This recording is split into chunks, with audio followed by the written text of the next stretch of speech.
تائید میں کوئی ایسی روایت لینا جس میں محدثین کا اختلاف ہو، تائید میں، یہ بالکل درست ہے، آپ بھی لیں۔ تائید کا مطلب ہوتا ہے کہ اس کی اصل جڑ موجود ہے، ٹھیک ہے۔ بریلوی، دیوبندی، حنفی کون سی ایسی بات بتا رہے ہیں جس کی اصل بخاری مسلم میں موجود ہے اور وہ تائید میں جا کے ترمذی، ابو داؤد، ابن ماجہ سے ضعیف روایتیں لے کے آ رہے ہیں؟ پھکی مل گئی؟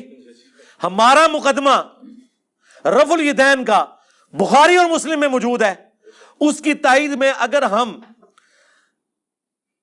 جز رفع الیدین سے یہ روایت لے کر آئیں جو روایت ہمارے نزدیک صحیح ہے، اگر کسی کی جرح تو اس کا ذاتی اپنا کہ عبداللہ بن عمر ان کو کنکریاں مارتے تھے جو رفع الیدین سستی کی وجہ سے چھوڑتا تھا، کوئی کہتا ہے جی ٹھیک ہے کئی محدثین نے اس روایت کو صحیح کہا لیکن میرے نزدیک صحیح نہیں ہے، میں اس لیے تائید میں پیش کروں گا، میرے نزدیک ایک تو وہ صحیح بھی ہے، دوسرا میرا اصلی مقدمہ تو بخاری مسلم میں ہے رفع الیدین کے ساتھ، صلو کما رأیتمونی اصلی، کہتے ہیں جی بتاؤ رفع الیدین کا حکم کہاں ہے؟ بخاری مسلم دونوں میں رفع الیدین کا حکم موجود ہے، بخاری مسلم دونوں میں حدیث ہے۔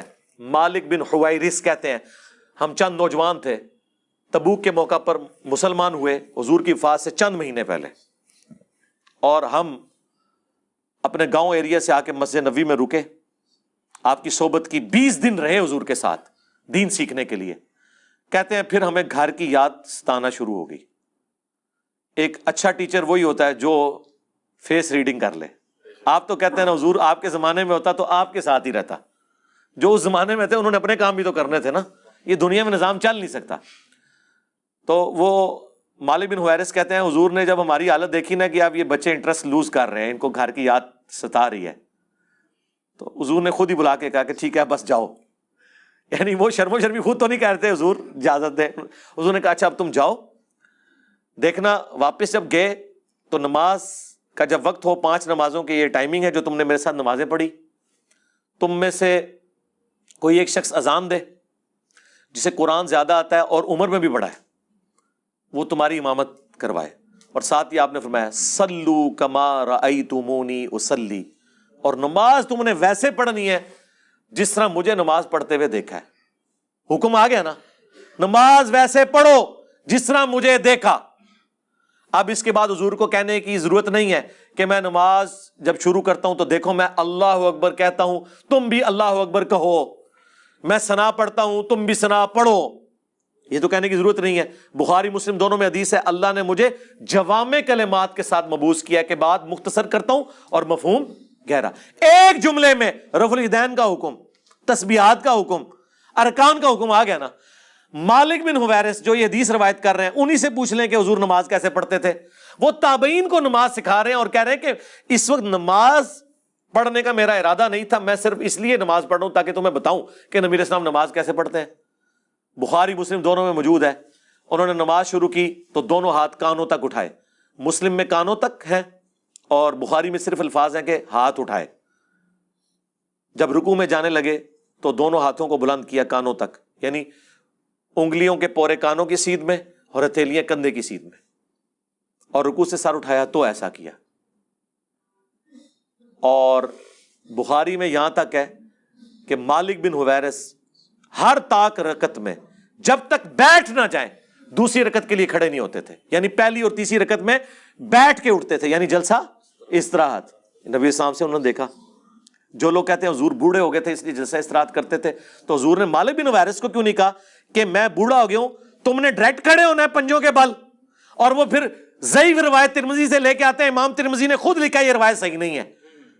دیکھو اندازہ کرو، ہماری روایت بخاری مسلم میں، اور اس سے بڑھ کر بخاری میں 6251 نمبر حدیث ہے۔ ایک صحابی نے جب تیزی سے نماز پڑھی تھی، حضور نے کہا سلام علیکم کا جواب دیا، وعلیکم السلام کا، دوبارہ نماز پڑھ تو انہوں نے نماز پڑھی، 3 دفعہ ایسے ہوا، چوتھی بار اس نے کہا حضور سکھا دیں۔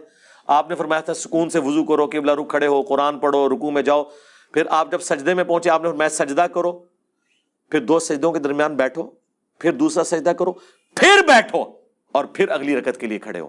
یہاں تو حضور نے حکم دیا جلسہ استراحت کا، حنفیوں نے چھوڑ دیا۔